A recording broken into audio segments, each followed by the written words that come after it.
Hawker উচ্ছেদ করা যাবে না, 2014 যে কেন্দ্রীয় আইন সেই আইন লাগু করতে হবে। আরও কিছু দাবি দেওয়া নিয়ে ভাটপাড়া চেয়ারম্যানের কাছে সিআইটির নেতৃত্বে।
বলার চেষ্টা করছি গোটা রাজ্যে, ভাটপাড়া তো তার ব্যতিক্রম না।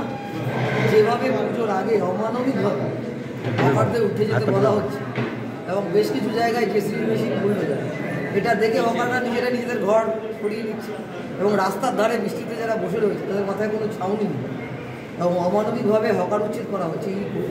এই মানুষগুলোর পেটে লাথি মারা হচ্ছে।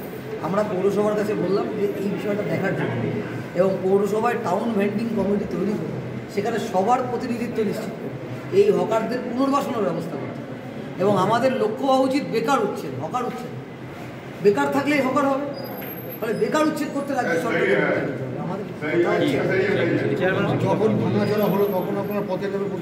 অবশ্য করে নেমেছি।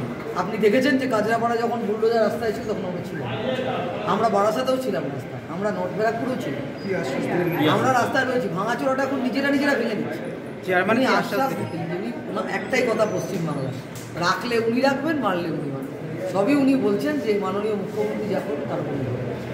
এখন মুখ্যমন্ত্রী কী করবেন তার তো আমরা বলতে পারবো।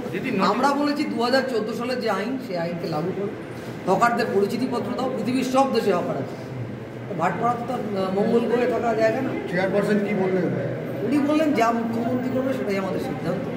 আমরা বলেছি পুজোর আগে হকারদের কিছু আর্থিক সাহায্য দেওয়ার জন্য, যেভাবে ভেঙেছে ঘর, এখন তো পুরো পেশা হারা হয়ে গেছে মানুষগুলো। যদি হকাররা তো নিজেই পরিষ্কার করে নিচ্ছেন, কী করবে? আমার যদি পাশের বাড়িটা জেসিবি দিয়ে ভাঙে তো আমি তো চাইবো আমার টিনটা বাঁচাতে, আমার ইটটা বাঁচাতে, আমার দোকানের কাঠটা বাঁচাতে। তো বুলডোজারের থেকে আসার আগে নিজেরা ভাঙছে, কী করবে এছাড়া? যেভাবে চাপ দেওয়া হচ্ছে, যেভাবে মাইক দিয়ে বলা হচ্ছে, কী করবে মানুষগুলো? এবং এই মানুষগুলো বুঝতে পারছেন না যে নির্বাচনের পরে হঠাৎ করে কী হলো, এত ভোটে জেতার পরে এরা হঠাৎ করে নেমে গেল। আলটিমেট এরা কিছু বলতে পারছেন না, সবটাই বলছেন মুখ্যমন্ত্রী যা করবে তাই। ঠিক আছে। আমার